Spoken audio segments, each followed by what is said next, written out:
Halo rekan-rekan semua, di sini saya Dwi Saskia, mahasiswa dari Universitas Siber Asia, kelas AK 201 ingin mempresentasikan tentang materi investasi lancar lanjut. Di sini diharapkan kepada teman-teman semua dapat memahami apa itu investasi lancar lanjut. Selamat menyaksikan.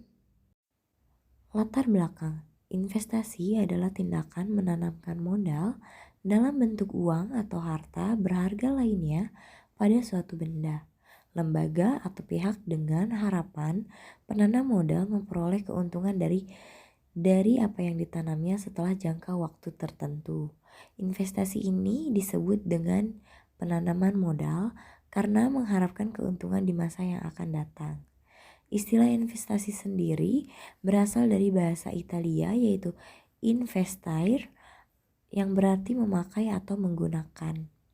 Pada umumnya, dana atau aset yang diinvestasikan oleh investor dikembangkan oleh lembaga atau pihak yang mengelolanya. Kemudian keuntungan dari hasil pengembangan akan dibagikan kepada pihak investor berdasarkan kesepakatan para pihak. Dari sudut pandang ekonomi, ketika berinvestasi, investor membeli apa yang saat ini tidak digunakan. Barang yang dibeli disimpan sebagai aset dan nilainya akan berubah seiringnya waktu. Berinvestasi tidak selalu menguntungkan, ada juga yang beresiko kehilangan uang saat berinvestasi. Oleh karena itu, sangat penting untuk memahami jenis-jenis investasi dan risikonya. Investasi yang akan dibahas pada makalah ini atau presentasi ini adalah tentang obligasi, saham, dan deposito berjangka.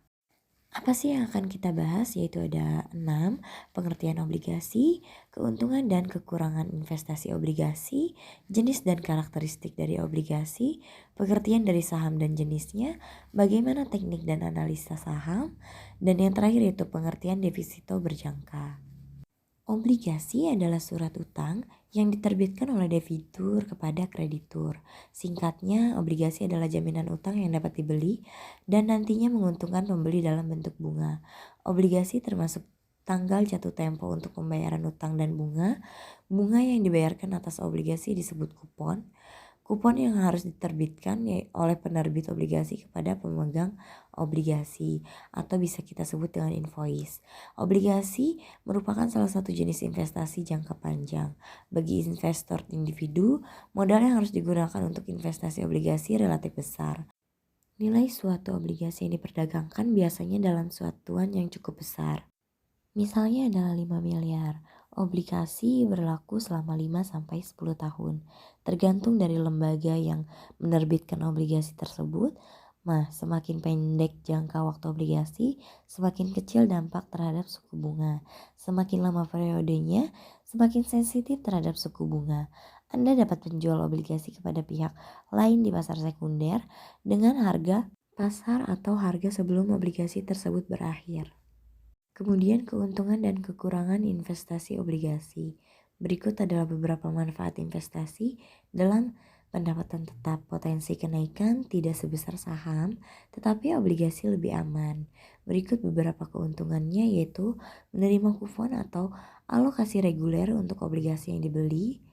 Kemudian mencapai capital gain atau keuntungan dari menjual aset modal dengan harga lebih tinggi. Yang ketiga ada profitabilitas dihitung pada awal investasi. Yang keempat yaitu ada berbagai seri obligasi yang dapat dipilih investor di pasar sekunder atau investor BEI. Kemudian bisa dijual kembali. Yang kelima yaitu kupon obligasi lebih berharga dibandingkan pendapatan bunga deposito. Hal ini dapat membuat Anda memutuskan untuk berinvestasi dalam hutang karena keuntungannya maksimal.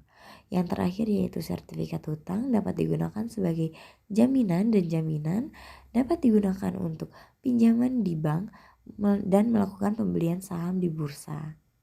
Kerugian berinvestasi pada pendapatan tetap harus dipertimbangkan sebelum melakukan investasi hutang, yaitu resiko likuiditas obligasi swasta dan pemerintah. Obligasi pemerintah lebih aman, tapi itu bukan tidak mungkin kita mengalami kerugian ya teman-teman. Anda tahu bahwa obligasi tidak liquid atau sulit dijual kembali di pasar sekunder karena investor jarang menginginkannya. Risiko jatuh tempo yang lebih umum. Nah, kemudian obligasi korporasi terkait dengan jatuh tempo obligasi korporasi, semakin lama ikatannya, semakin tinggi resikonya. Untuk menghindari, investor dapat meminta obligasi dengan jatuh tempo prima atau jatuh tempo yang lebih pendek seperti 3 tahun. Nah, yang terakhir yaitu resiko gagal bayar yang melekat pada obligasi korporasi. Perbedaan dengan SUN, obligasi korporasi tidak dijamin oleh negara. Sekarang, investor perlu mewaspadai risiko default atau default jika perusahaan bangkrut. Kemudian, jenis dan karakteristik dari obligasi. Berdasarkan sisi penerbit, ada 3 jenis obligasi yang perlu diketahui. Yang pertama, obligasi korporasi, obligasi pemerintah, obligasi daerah.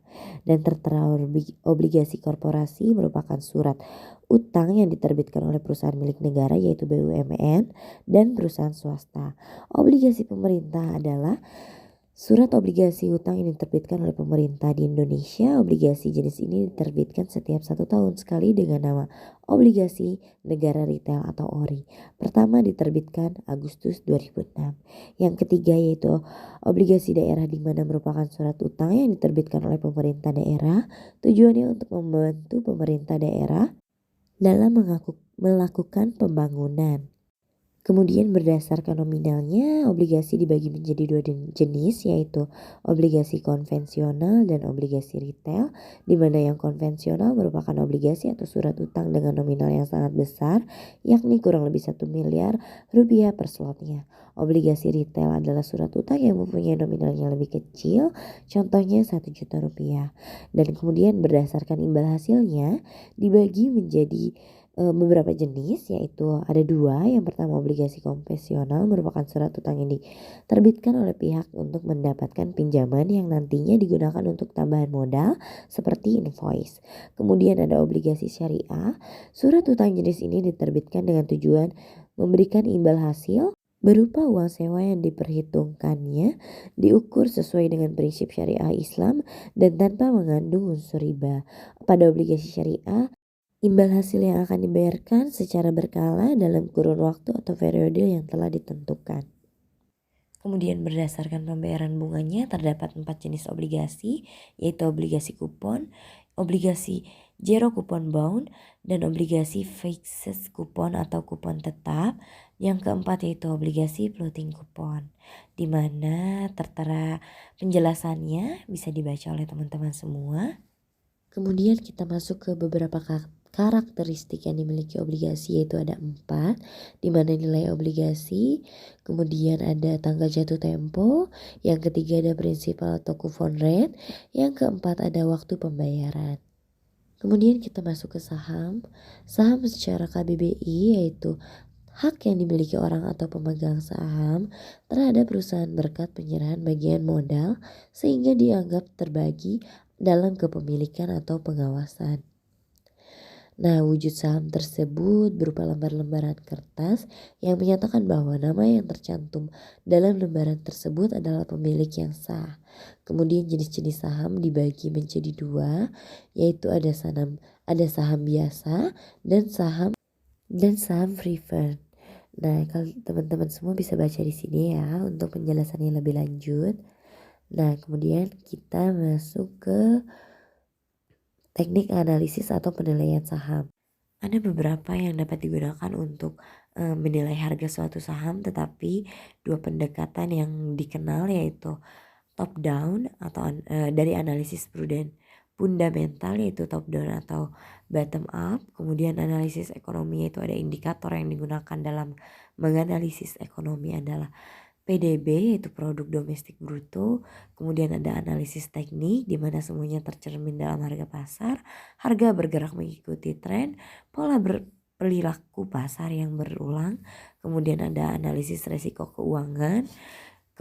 Nah, di analisis resiko keuangan ini terbagi menjadi 5, yaitu rasio likuiditas, rasio solvabilitas, rasio aktivitas, rasio profitabilitas, rasio pendapatan harga. Deposito berjangka. Nah, kemudian kita masuk ke menurut Bapak Lukman Dendawijaya, yaitu adalah titipan di mana kita menaruh uang di bank dan bank hanya membayar dalam jangka waktu tertentu dan berdasarkan kesepakatan antara pihak ketiga dengan pihak bank yang bersangkutan.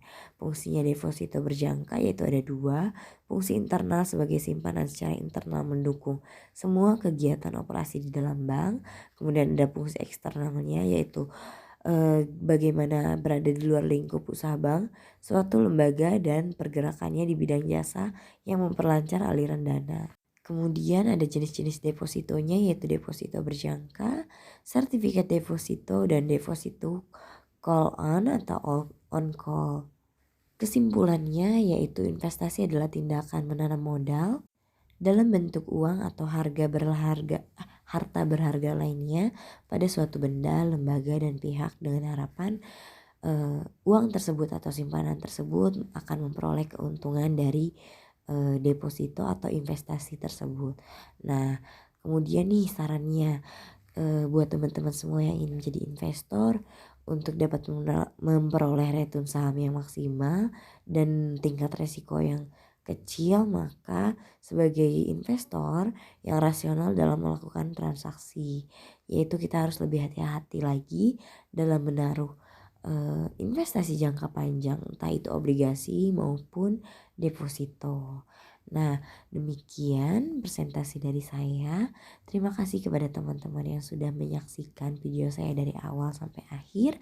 Semoga materi yang saya sampaikan dapat teman-teman mengerti. Wassalamualaikum warahmatullahi wabarakatuh.